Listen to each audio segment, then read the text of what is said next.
Thank you all for joining us. Today, our featured guest is Madeleine Stone from Big Brother Watch in the UK. Madeleine is a senior advocacy officer specializing in surveillance technology. She's worked in a range of organizations that promote freedom of expression in the UK and globally, including English Pen, Index of Censorship, and Lawyers Without Borders. She's also volunteered for organizations that support refugees across Europe and further specialize in counterterrorism policies, surveillance, and the right to privacy. Welcome, and really appreciate you joining us. Thank you so much for having me. Good to be here. Just for our audience, which is mostly American-based and may not be familiar with your organization, and we can all read the About page on the website, of course, but why don't you, if you could tell us a little bit about the history of Big Brother Watch? Sure. So Big Brother Watch is about 15 years old now, maybe a little bit older. I can't remember the exact date we were founded.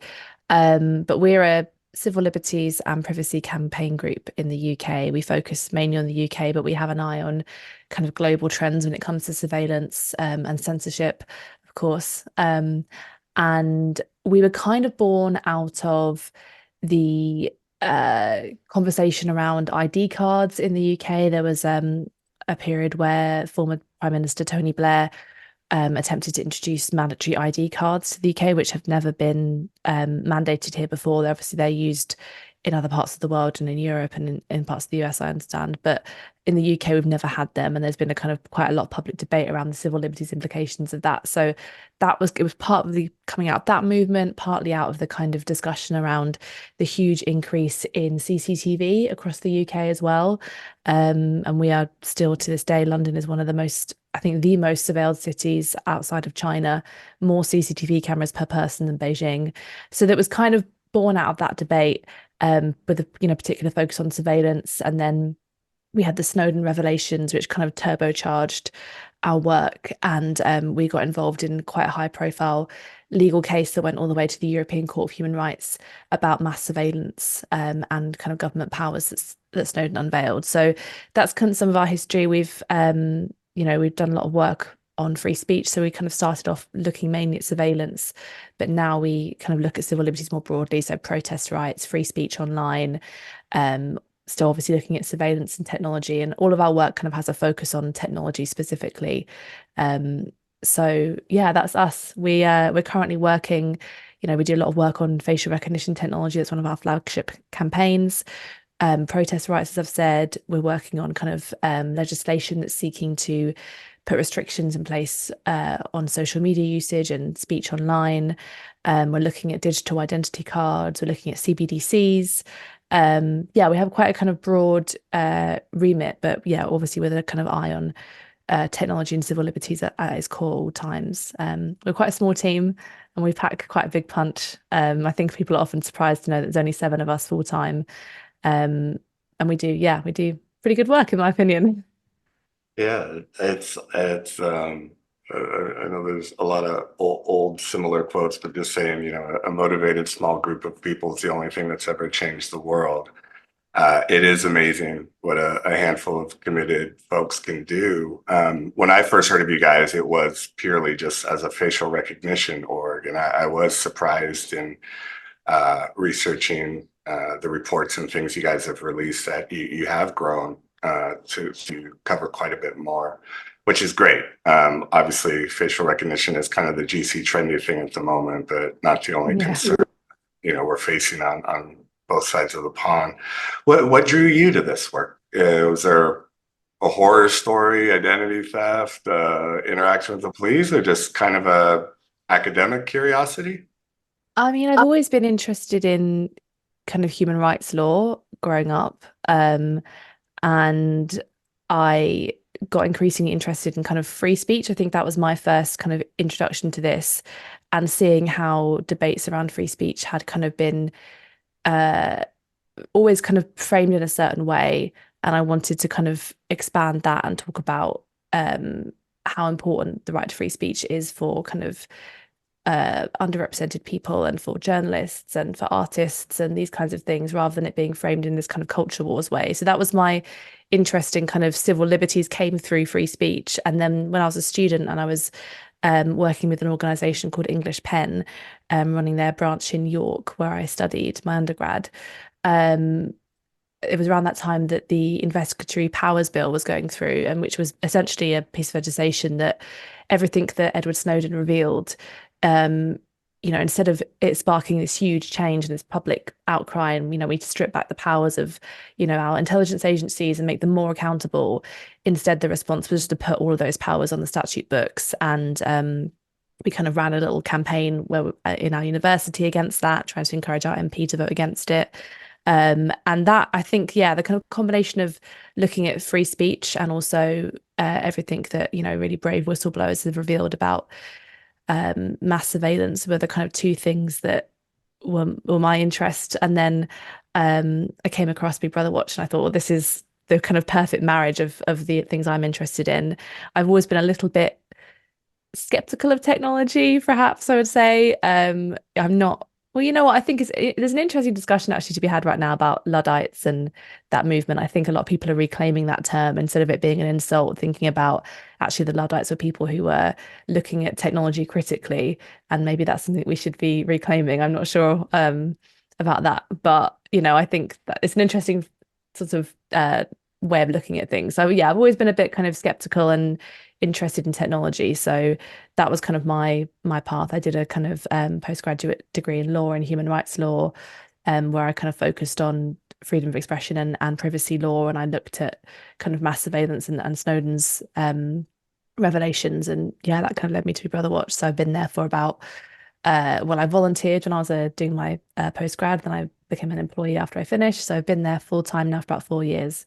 I started a few weeks into the pandemic, which was quite a baptism of fire. But yeah, it's an interesting time. It's interesting to hear another person say that Edward Snowden is kind of what brought him into the game. I stumbled into activism by accident, and it was on the heels of the first big Snowden revelation. The city of Oakland had worst timing ever. 2 weeks after he hit the front pages, they tried to introduce a real-time crime center.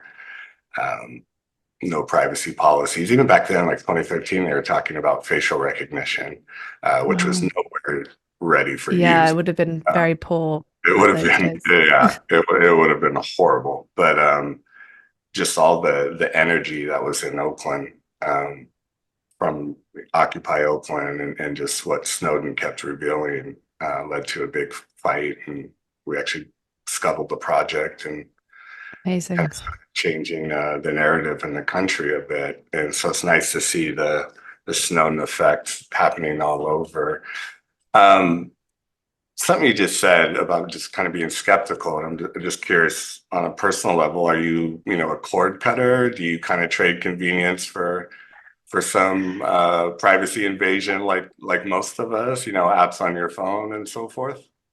Um, I try to be very mindful of what I do, but I think, especially if you live in a city and you want to have friends and you want to go out and be in contact with people, I mean, and obviously there are benefits to technology, but it's a kind of a running joke in the office about how one day I want to move to the forest and, it's your technology. But for now, I kind of try and tread a very careful middle ground and, use my technology consciously. Don't just click accept all on the cookies. Think about the apps I'm installing, use Signal I use Signal as much as I can, and with people who also use it. It's a great app. If you guys aren't using it, if you're listening, definitely get Signal. Um, yeah, I try to kind of tread a middle ground, but it's not, it's not easy. And I think that's part of the problem. A lot of the pushback that we get in our work actually is um people say, well, they're uploading all their pictures on Instagram. So how, people don't take people don't take privacy seriously at all. Or, this generation, the people coming up, they just document everything. They don't care about privacy. And I think that's the wrong way to look at it, because I think that's about control and how, who is making these decisions. I think some people feel that they don't have that control, that social media companies have just taken that from them, government's taken that from them.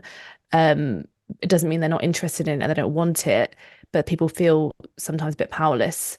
Um, and that's kind of what needs to change, I suppose, in terms of legislation and yeah. But I think people do care about this stuff. It's just they feel disempowered, and yeah, that's really what needs to be changing.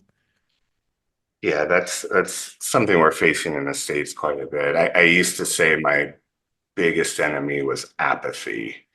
Just, thankfully, most people haven't had a terrible data breach or identity theft or a negative, potentially violent interaction with police, a wrongful arrest or so forth. Yeah, it's still statistically a low number. And so most people haven't really felt that pain point of why privacy is important. Whereas for other demographics, it could be a matter of life and death. But I think my new biggest obstacle, our biggest obstacle, has been it's too late to do anything. The cat's out of the bag. I'm overwhelmed. They've already got all my data anywhere. It's like, oh, here's another data breach notification. I've gotten 17 this week, so who cares at this point? I'm curious at the sort of temperament of the public that you interact with. And maybe let's bifurcate it a little bit, talk on the consumer side more. I definitely want to talk about police power and police side with you, but and maybe in the context of this, you can start sort of laying some of the legal foundation, the rules, the statutes that you guys have in place that might differ from America.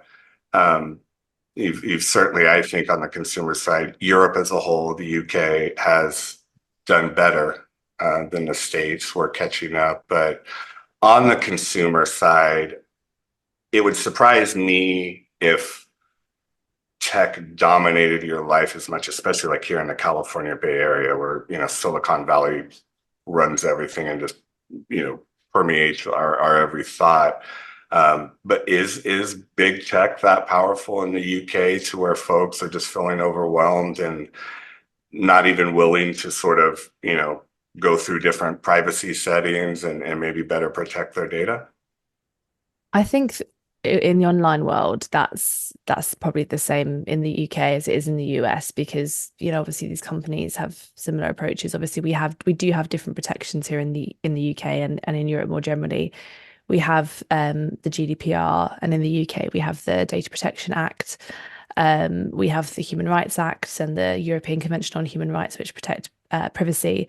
I mean, what's significant that's happening in the UK right now is obviously the impact of Brexit, and the kind of weakening of some of those safeguards. So right now in the UK, we have the Data Protection and Digital Information Bill going through Parliament, which is, it sounds very exciting. I'm sure you can agree. And we're trying to kind of get parliamentarians to kind of share our excitement about this bill, because, the data protection kind of regime in the EU and in the UK as it is now is certainly not perfect, but yeah, I would agree that it's definitely better than what's going on, from what I can see that's happening in the US. And my understanding is in the US, there's no kind of overarching kind of federal privacy legislation, that it's kind of happening very much piecemeal, state by state, city by city. We're seeing some like great actions from some states, and others have not. Doesn't sound like they're taking it particularly seriously, or it's even on the radar at all. Um, Obviously in the UK with Data Protection Act and GDPR, that applies across. But this new DPDI bill, as it's known, is a kind of supposed to be a post-Brexit win. It's being sold as cutting all the red tape. GDPR makes businesses' lives harder. They make they give everybody a bit more faff. Now we can cut that Brexit red tape, and we can now liberate data to be used by companies, and we can become this AI hub of the West, and it won't be held down by data protection law anymore. And it's going to essentially cut away a lot of those protections that we have right now. So, for example, the definition of personal data will be kind of fundamentally altered, and it will be tied, instead of kind of being an objective this is what personal data is. In every context, it will be subjective. So the company can decide for themselves essentially in the moment whether it counts as personal data, which I'm sure you can agree is, you know, that's open to massive abuse. And, huge amounts of our safeguards are going to be taken away. So in the UK, we're in quite a difficult position right now, in terms of data protection law. There's all kinds of insane things that have been stuffed into this legislation at the last minute as well. I mean, something we're working on is something we're calling a bank spying clause that will allow will require banks to essentially to spy on anybody who's in receipt of benefits, state benefits, including state pension. And it will mean the people who are related to those accounts as well, so landlords or families, etc., will also have their bank accounts monitored as well for fraud, which obviously is a huge kind of reversal of the principle of, you have a suspicion, then you surveil, then this is the opposite of that. It's every single person is treated as if they're under suspicion for fraud just by the fact that they're, claiming state benefits. So that's just one small thing that's been added onto this bill at the last minute. So, yes, we're kind of dealing with that right now. And I think this is all kind of being swept up along with this kind of AI hype that also I think is a kind of global issue of, big tech companies selling a dream to states, to governments, to say we're going to revolutionize your economy with AI. Just make sure you don't put anything in our way, and like we will deliver all these economic boosts to you. And I think in the UK has been bought very much by this government. We might be having a new government in the elections this year that could change things, but it seems like that so far the UK has been very resistant to kind of reining in AI, and they want to weaken the safeguards we already have kind of in the altar of this kind of shiny promise that the big tech AI companies have been offering us.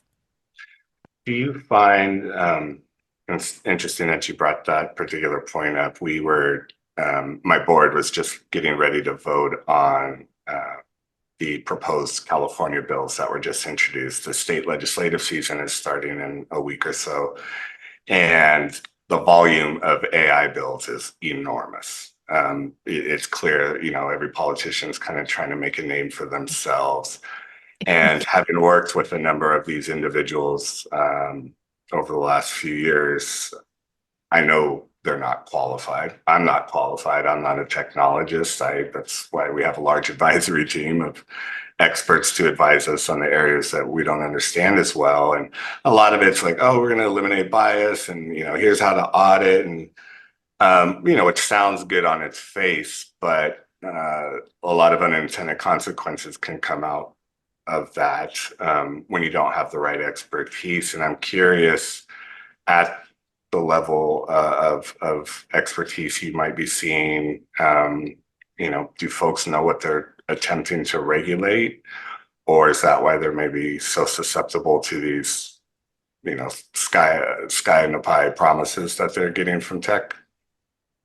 I would say that largely people are not really aware of what they're trying to regulate. I mean, I think, yeah, they're very, very susceptible to these promises that are being sold. And I think sometimes the media has a bit of a role to play in that. I think there's often a lot of uncritical. There are some fantastic, obviously, journalists and outlets who are doing amazing work on this, and we're really indebted to them in the work that we do. But I think too often, things are pitched as these kind of shiny magic bullets that will fix everything, and there's often like throwaway comments made about ethics, or we'll kind of assess the bias and these kinds of things. And obviously in some circumstances safeguards can be really helpful, but I think sometimes there needs to be a kind of more underlying question of, okay, well, why do we need to automate this process? What are the alternatives that are kind of human led? Are we getting, I honestly think often in public sector, in the police, in schools, in councils, sometimes people just get excited about something. They think it sounds cool, and that sounds like such a trivial reason to introduce things. But I really think that sometimes it can be like that. People can just think, oh, that sounds cool. Like, let's get a machine to do it. And there's no kind of forward thinking of actually what's the benefit here. It might make it slightly quicker, but is this a situation where a human, rather than just having a human in the loop, which is something that's often touted as, oh, there's a human in the loop, so this decision isn't really fully automated. And actually, what's the kind of value of human decision making here? Um, you know, do we want to kind of outsource some of these really sensitive decisions to a machine? And can these decisions be made by simply looking at all the previous data and predicting, especially in criminal justice and in situations where it's kind of safeguarding and benefits situations. We've seen, increasing push towards automating benefit decisions. So who gets granted state benefits and who doesn't. Often these things are just based on, well, you look like someone who's already been in this situation X, Y, and Z. So therefore the computer decides you need to follow that same path, kind of stripping out people's humanity in a lot of these situations. And I think sometimes you were talking before about, apathy and people feeling like they're already stuck in the system. And I guess sometimes it's important not to just talk about the kind of smaller safeguards we can make around these systems, but a kind of bigger question about what kind of, so it gets a bit philosophical, but I think it's really important to say what kind of world do we want to live in? And just because we can, should we? And those aren't always the questions that you can always bring to a kind of police force because they're not always interested in those more philosophical questions. But I think it's important for us as a kind of society to think about and for the public and for the media to be reflecting on. Those are the kind of questions that should be guiding us, not, can we do this technically and can we tweak the algorithm to kind of erase this level of bias, but actually, what's the benefit here of automating this in the first place? Yeah, I've noticed I've kind of made a career of helping build civilian oversight bodies, primarily privacy commissions. And I've noticed on the bodies where there's more qualified folks, sometimes it's just, political appointees that, aren't probably shouldn't really be on the board vetting technology. They don't understand. But on the more qualified boards I've seen, there's kind of a split between tech and legal. And the tech folks seem to still have that same mentality of just like, can we collect all this? How do we collect all this? And the legal folks are finally starting to say, should we be doing that? And on that sort of same tip, I'm wondering if there are any models in the UK that you've seen show at least promising, results or a potential to vet technology, to provide expertise, to kind of weigh all these trade-offs, or is it just like we were doing a number of years ago of release it out into the wild and we'll see later if it works? I think the approach largely has been release it out into the world and see if it works. Unfortunately, I think there have been a few instances where, so some police forces, I think most police forces have policing ethics boards.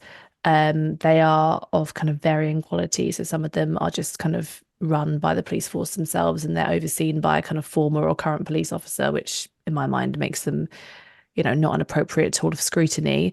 Some police forces take them, quite seriously and have, really excellent academics and kind of legal experts and people from the community represented on them. And I think there's been some instances where the ethics boards have kind of stepped in and said you shouldn't do this. So I think I can't remember the exact police force now, but there was a police force who was looking at introducing like something called the National Data Analytics Solution, something like that. It's basically this huge kind of collecting everything, funneling it into kind of making policing decisions, predictive policing, all these kinds of things. And I think the ethics board just said absolutely not.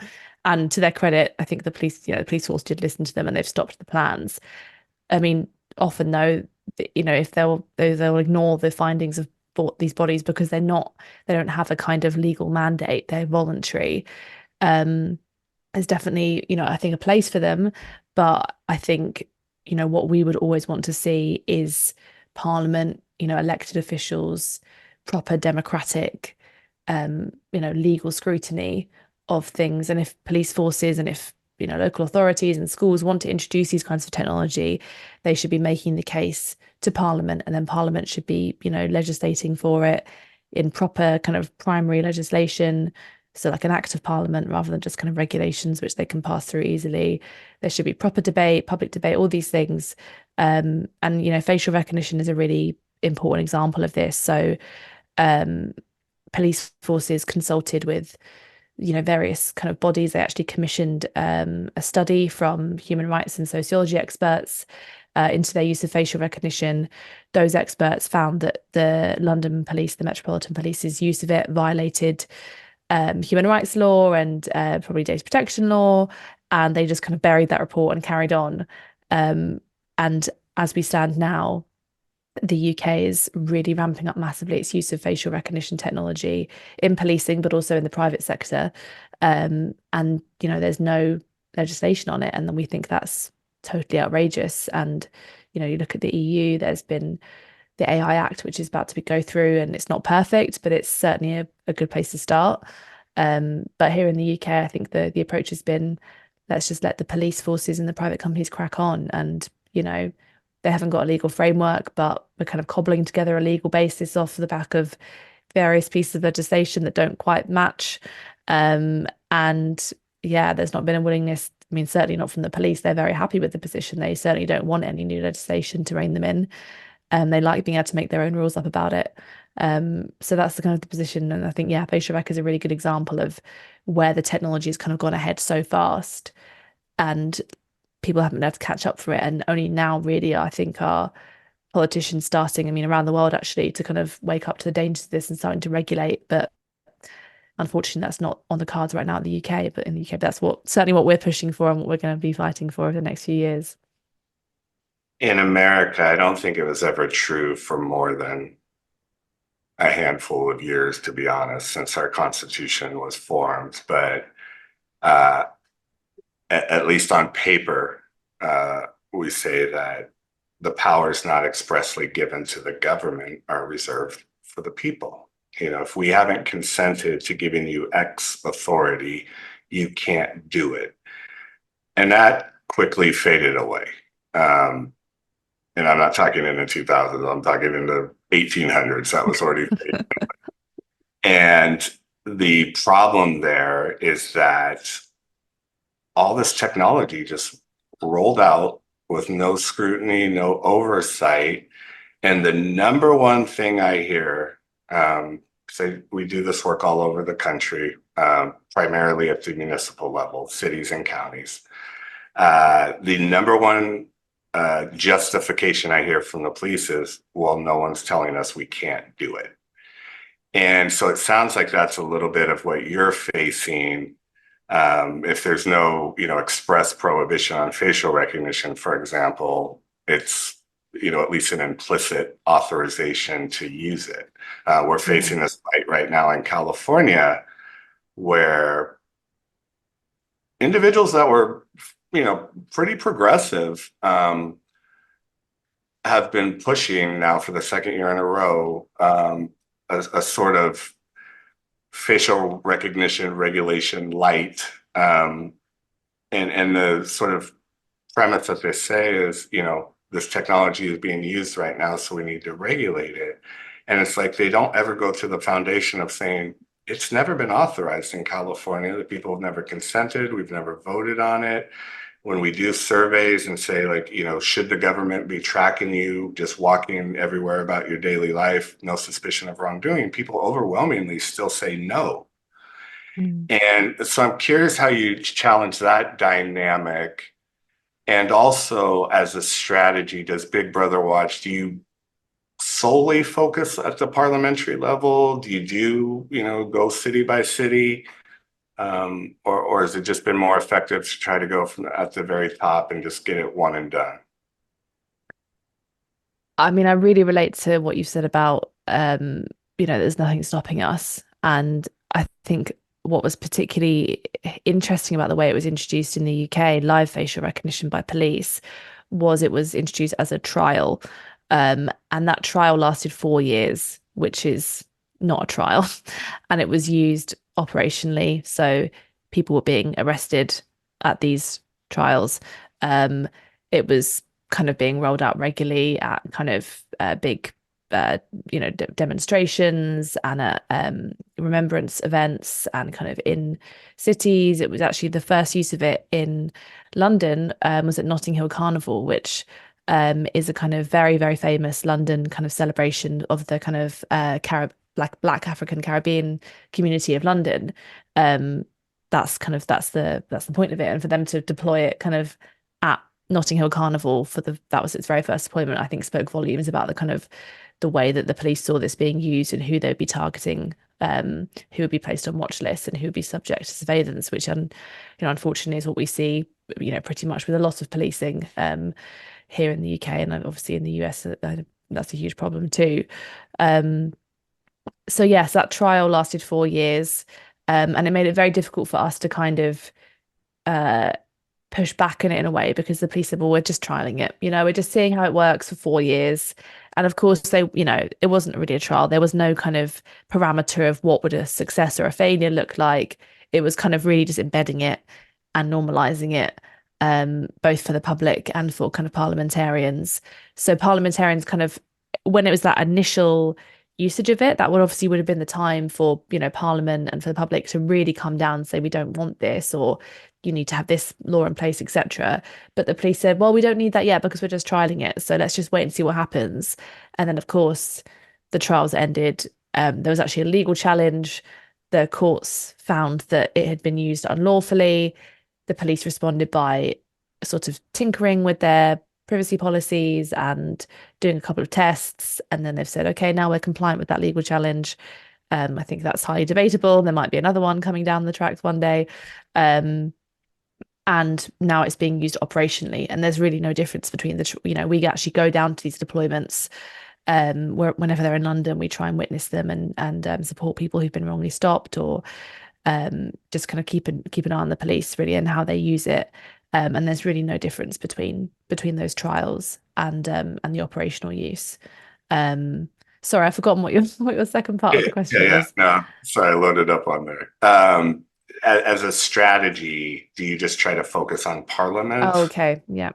city by Yeah, city? I mean, as an organization, as I say, we're quite small, and so we kind of try and pack a lot of punch into kind of smaller. We haven't got the capacity. I mean, there are organizations that do great work kind of at the local level, and we do try and do that. And actually, part of our outreach is reaching out to local councils. So in London, there's God, I don't know how many, probably about 30 councils. We reach out to them individually and kind of try to talk to them, and we've had some success in that. So some local councils have passed motions saying they don't want facial recognition to be used in their area. Police don't actually pay attention to that, unfortunately, but I think it's a really good marker to put down and say the local people here don't like this. And the more we get of those, the more I think that builds up the case against it. um we do, yeah, we tend to focus kind of our fire on Parliament and on the court systems and on the media. That's kind of our three-pronged approach whenever we're planning our campaigns. We'll think, okay, well, who in Parliament should we be talking to about this? Who cares about this? How can we, get them to speak to the government about this?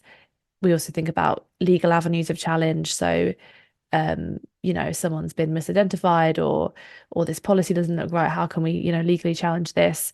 And then of course, like, speaking to the public through the media, so podcasts and media appearances and op-eds and all these kinds of things, and events and public speaking.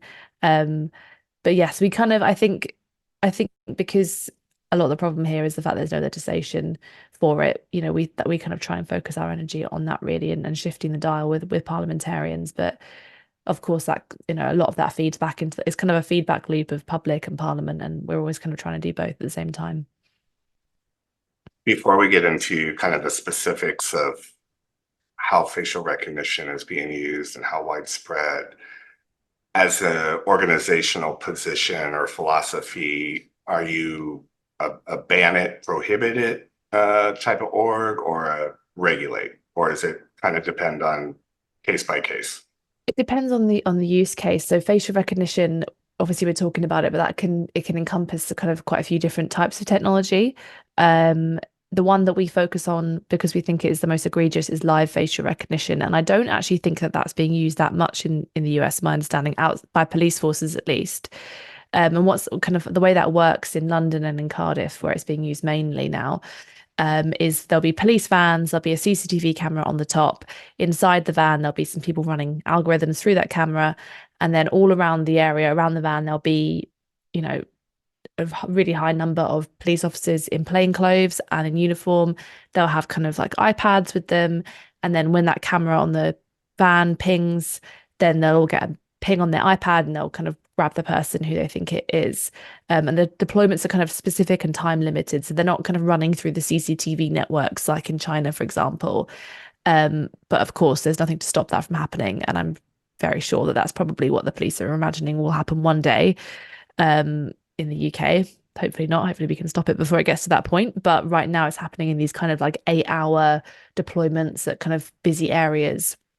And that kind of facial recognition, we want to see a total ban on that. We don't see how it could ever be proportionate in a democratic society. The power that it affords police forces to track people, to monitor every single person is just extraordinary. It's mass suspicion of surveillance. Every single person who passes in front of that camera has a biometric map of their face made. They have their identity checked by the police. And it's no different to having your fingerprint taken just to walk down the street. We don't think that any kind of free citizen should be subject to that kind of intrusion by police forces. So, as it comes to live, a total ban on it. Retrospective facial recognition is slightly different. Obviously, that's, I think, what's used more widely in the US, where police will have an image of a suspect and they'll run that through their own databases to try and find a match. And we certainly don't want it to be used the way it's being used now. And the way it's being used in the US is kind of the kind of worst case scenario, because I think it's driver's license databases. And there's been talk in the UK of actually copying that style, which would be, really, really worrying.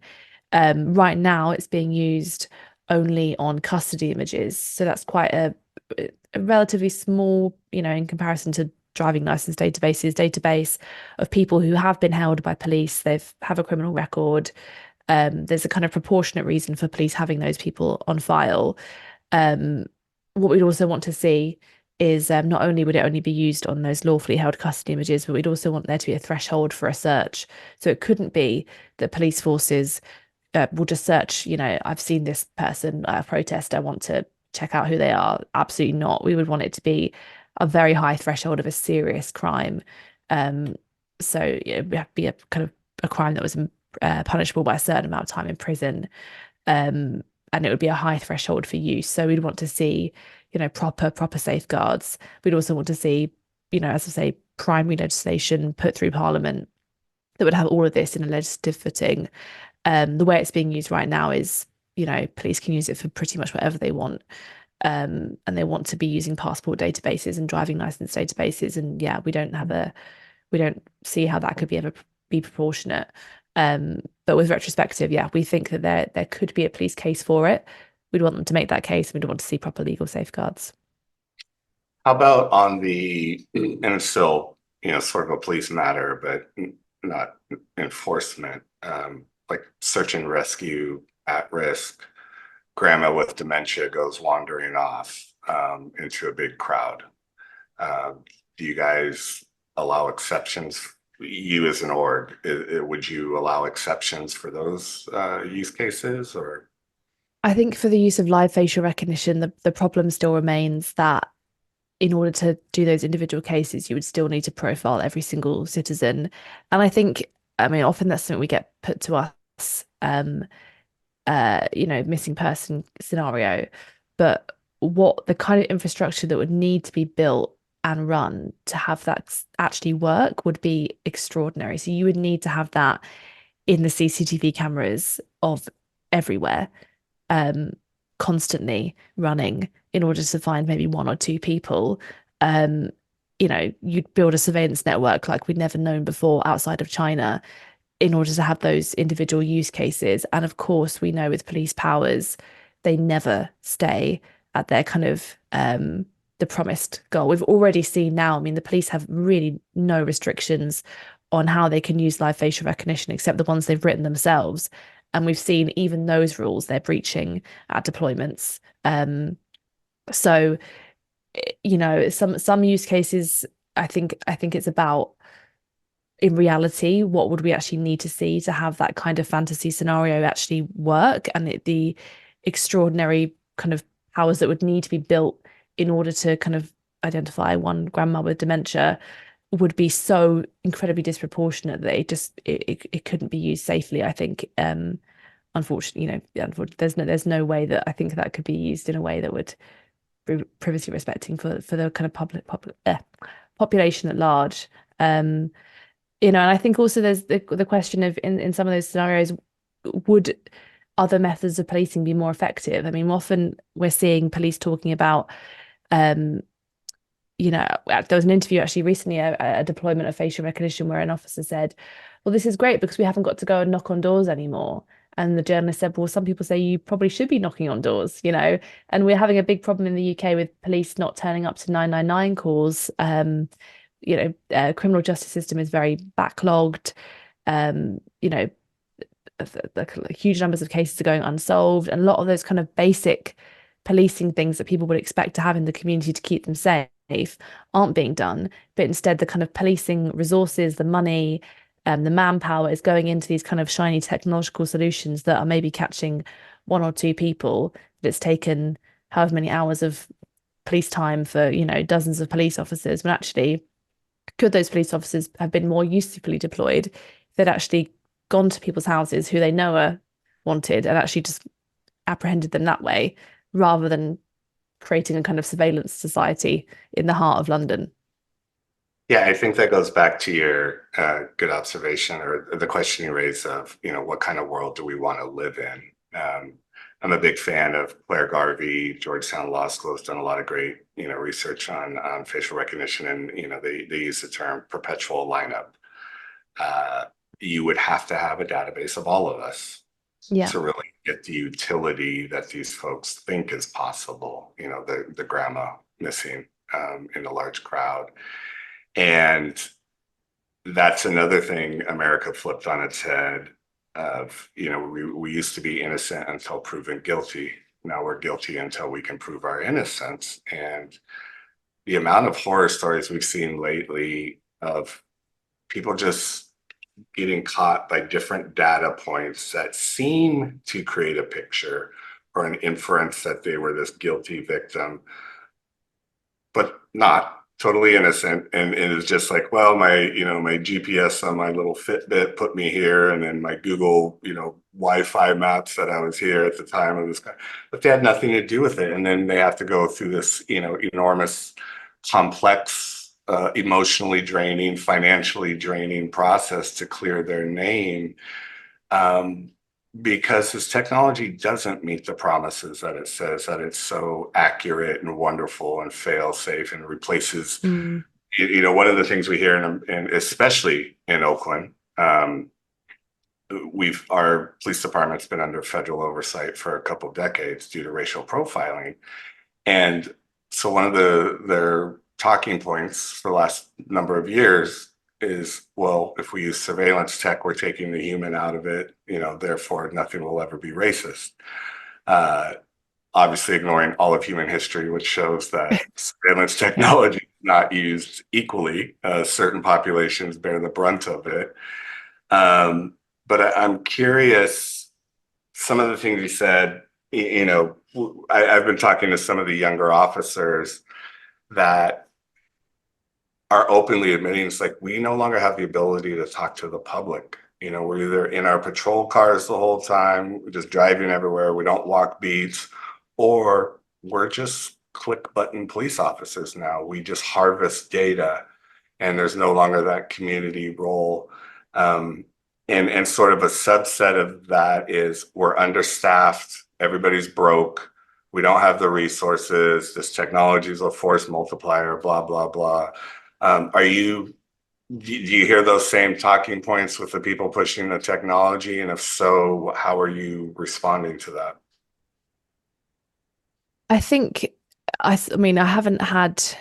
I think that's really interesting to hear that that's something that officers are saying to you. I mean, when we go to deployments, the officers are usually kind of trying to promote the technology quite strongly.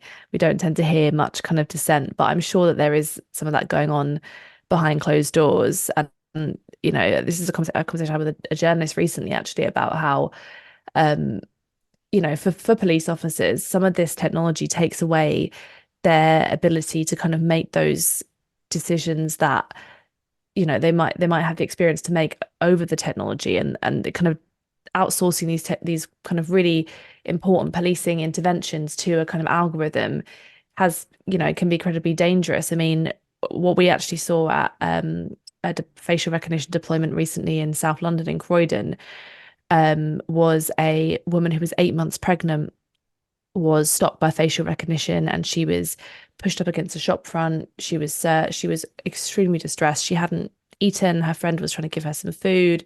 She was taken away in a police van. From what we heard, it sounded like she was being taken away for a kind of administrative um, issue, so something to do with her community service, and she hadn't checked in with the court, and she was being taken back to court to check in, which, on the face of it, seems extraordinarily disproportionate. And probably, if the facial recognition technology hadn't been there, the police might have made the decision to not arrest her. And actually, it was more proportionate in the time, her being 8 months pregnant, for her to say, look, you need to go to the court in your own time. We're not going to arrest you here today and take you away in a police van because, you're 8 months pregnant. And one of the officers was speaking to a journalist after and said, oh, the technology is great because we probably wouldn't have arrested her if it hadn't been for facial recognition, because we would have thought she's pregnant. And then the journalist said, well, maybe you should have rethought that. And I think there's a problem for police that they are, these decisions, they're being told by an algorithm, this is the kind of policing you should do. And I think increasingly they're just sort of following those orders. I mean, we all have a kind of, there's been sort of studies to show that we all have a kind of bias. If a computer tells us to do something, we somehow think it's more authoritative than a person, even though, I work in technology all day and I probably would be prone to similar bias. Um, Something about some things being in black and white on a screen in front of you makes you think it's authoritative. And I think probably a lot of policing now is going to be heading that way. And some of that kind of experience and that context that's so important to policing by consent, which is what we have in the UK, um, is is about making those kind of in the moment decisions, and that's being taken out of your hands when it's being entrusted to an algorithm. And that has its own dangers. And yeah, of course, these companies often talk about the biases being eradicated. I mean, it hasn't been eradicated, it is still there, and a lot of this technology does still work much less accurately for women and for people of color. That's sort of indisputable, but the technology will improve, and I can accept that. But it's the kind of the bias is more embedded than that. I think for a lot of this stuff, it's who's being put on a watch list. It's where you're choosing to deploy it. It's what crimes are you targeting to use this technology with. All of those are kind of bigger questions, and that technology can kind of entrench and amplify those biases that go kind of way beyond an algorithm. And that's the kind of difficult conversation to have with police forces, because they see it as a tick box, as like we've had an independent person look at an algorithm, and it's about so much more than that. Yeah, that is a great point. I mean, America's made a profession of only selectively enforcing certain crimes against certain populations. Um, Something you brought up reminded me of a term of art. I think she kind of invented, one of our advisory board members. We were doing a podcast. She's a criminal defense lawyer, and she was basically saying that the science isn't so sciencey. These things like bite marks, forensic sciences, even DNA analysis, fingerprints are no longer reliable, hair microscopy. So, all these things that we thought were infallible really aren't. And we're putting people in cages based on them. Um, and I'm curious. I've researched and talked to, like the UK Metro Police a little bit. Here in the US, you're correct. Live use is not happening as far as we know it. It's a lot of DMV databases, or sheriffs that have custody books of photos that they're comparing it to. Clearview kind of upended that when they started just feeding all these commercial databases to law enforcement.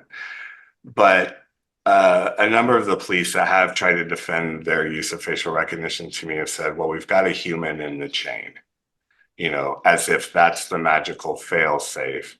So on the one hand, they're saying we're taking the humans away so it can't be racist. But then when you're raising other issues like accuracy, where it's like, well, we actually do have humans in the chain. And that's, why we feel confident about our threshold level. But the false arrests that I've seen in the US have been in jurisdictions where there is a human in the chain. And so I'm curious if that talking point by the police is gaining traction or leading to the spreading of facial recognition by saying, hey, we've got a human oversight component to this. And have you been able to challenge that? That's definitely something that the police are keen to stress. And actually, under GDPR and data protection law, that kind of human oversight is a legal requirement. So, but I think too often it is a rubber stamp. It's not meaningful oversight. And I think, the case in point, there have been a lot of false matches in the UK as well.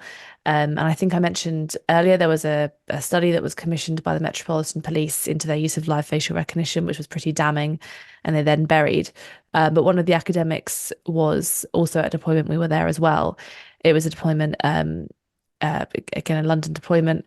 And a 14-year-old black schoolboy was misidentified by facial recognition. And it was a really harrowing case. He was surrounded by plainclothes officers and kind of pulled into an alleyway. He probably thought he was being mugged or something. He didn't even realize they were police officers.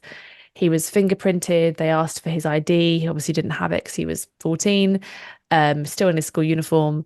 And they really didn't want to let him go because they kind of felt, well, the technology's flagged him and they really didn't want it to be wrong. And we've seen that, time and time again, is that they really are they're holding on to these people for like 20 minutes, half an hour, asking them loads of personal questions, trying to find out more about them because they're sort of desperate for the technology to not be wrong. And what was interesting about that case with that 14-year-old schoolboy was that one of those academics who was kind of overseeing the Met for this report was in the van, and apparently the match wasn't great, and the person inside the van who then kind of relays the matches to the officers on the ground, he had even said, look, this isn't a match, this is wrong. And actually the police officers on the ground had overridden even that level of human oversight because they were so keen to kind of make an arrest using facial recognition technology. So even if there is, which, as I say, too often it's a rubber stamp and it's like someone having a glance. And as this stuff gets more and more widely used, I mean, right now, it's quite high profile in its use, but the police and I think the current government would like to see this being used by every police force all the time. You know, as it gets more and more embedded and it's constantly used as part of routine everyday policing, if that's what ends up happening, which obviously we're fighting against, how meaningful are those checks really going to be? And when those meaningful checks are happening, are people going to override even those because they're so keen to trust the technology and they're so keen to get a match? And it's really, I was actually thinking about this today as I was, we were thinking about deployments that we go to. And even as someone who's there as a legal observer, as a kind of human rights defender, and we're watching the police and we're waiting for, for matches to happen. And so we can go and kind of witness what's happening and record and support if we need to. And I find myself kind of watching people and think, oh, I wonder who's gonna ping off the sensor. Is it going to be you? Is it going to be you? And that's actually quite a kind of a weird way of even me as someone who so cares about so much about privacy and to start thinking in that way. And I think, imagine what it's like for the police officers who they're kind of almost gamifying it. They're kind of waiting for a ping and they can go and grab them. It's a kind of really bizarre way of doing policing and a really bizarre way of treating the public. Having this kind of little iPad that's going to ping at you who's the person to catch. Yeah, it's such a departure from how we normally do policing in the UK. And I think it's really chilling in the way that it's going to change kind of police officers' way of viewing and interacting with the public when it's kind of all moderated through technology and through algorithms. Realizing that we don't have a lot of time left, something you just said, um, wanted me to branch off a little bit off facial recognition, but is predictive analytics becoming a trend or already widespread in the UK? We've had a couple different bans at the local level. Only Oakland's has survived.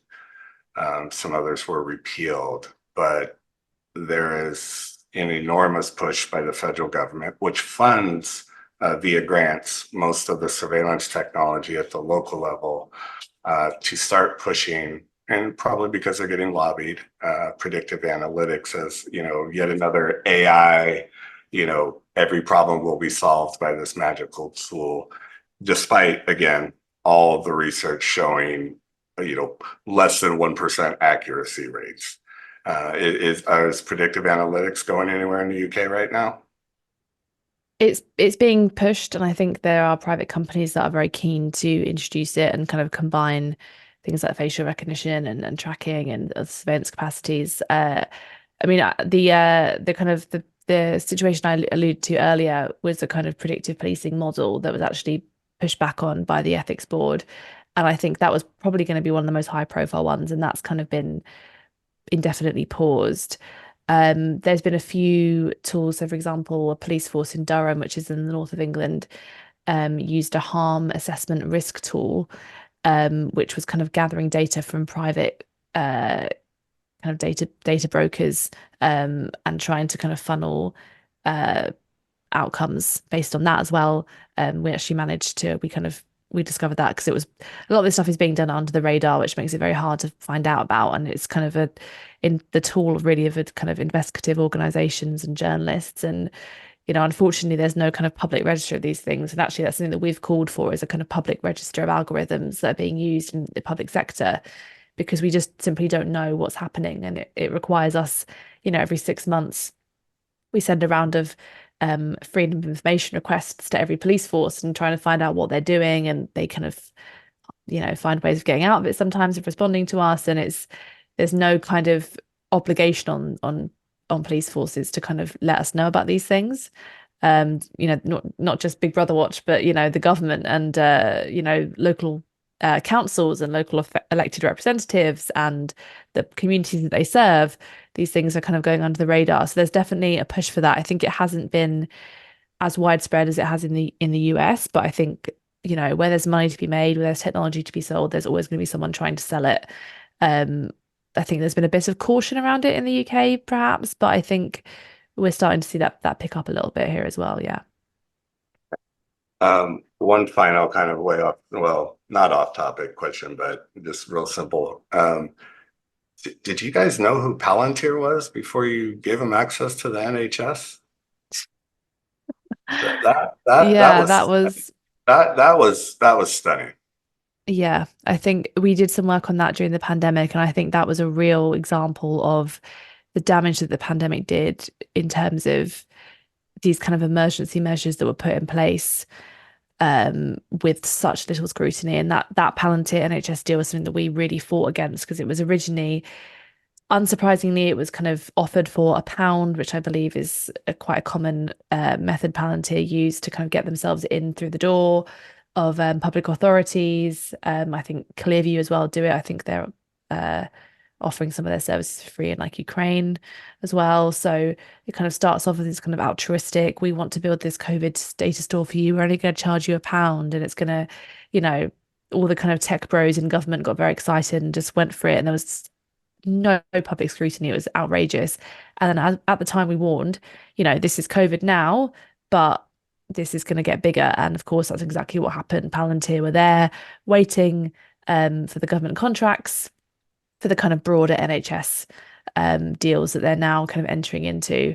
So yes, that was a classic example of this kind of emergency, uh, how civil liberties and our privacy can be so threatened by kind of emergency measures. And we saw that across the board. Palantir was just one, but unfortunately, it seems to be one that's sticking around for now. Yeah, there are some really good groups in the UK who are organising against that. Foxglove are kind of resisting that, and we are trying to raise it where we can. But yeah, there's a lot of this kind of private sector involvement in because, uh, we've had a lot of public cuts in the UK, and people are very vulnerable to these promises that these tech companies made. I suppose going back full circle to our kind of opening discussion about, shiny promises and not always deliver, well, certainly a lot of the time not delivering on their promises that are being made. Yeah. Yeah, that's exactly what they did in Santa Clara County, the home of Silicon Valley. Uh, Free trial. Ostensibly, it was to like identify sort of the overly frequent visitors to emergency rooms and jails, and it's kind of a combination of like the homeless population and mental health crises people. And it's like, okay, we're going to identify these high flyers and then, help you reduce their impact and costs, to the taxpayer. And, after 1 year of no results, it suddenly became $1 million contract and then a $5 million contract. It didn't work, never produced Yeah, anything. And yeah. it just extracted more money. But just they got access to both medical records and criminal justice records. No privacy Wow. policies. I read the contract. It wasn't great as far as, rights, obligations, liability. I mean, it was just stunning. But the shiny promise of this, new world that they were going to solve all the problems, and the politicians just fell for it. And yeah, that's still stunning. But Madeleine, I knew this was not going to be a short conversation immediately after it started. I was like, I could just nerd out with you all day on this. I really appreciate your time. Appreciate what Big Brother Watch is doing. Thank Um, you. a lot of the stuff that's happening over there, and vice versa. It's like it impacts us here, and I know what we do impacts you guys over there. All these trade and data agreements that keep going on. It's like, corporations on all sides are pushing this stuff, and law enforcement on both sides are pushing this. So I'm glad to see like-minded folks carrying on the fight over there. I wish you the best. We'll Thank certainly you. promote you guys and link to your website, and hope folks pay more attention to you guys. Thank you. Yeah, I mean, likewise, I think and I hope I haven't been too negative, but generally, I think I find it so inspiring and fantastic to speak to people internationally to know that our fights are really the same all over the world, and people are having successes and struggles. But I think it's really important to know that we're not alone in kind of fighting off some of the worst of these intrusions. And I find it heartening, and I hope I haven't depressed your audience too much, because there's lots to be, there's lots of wins around the corner, I think, and I think people are definitely waking up to a lot of these issues. So, yeah, thank you so much for having me. I've really enjoyed it. Thanks. I'll cut it there. Cool. I've I Stupid record button. I get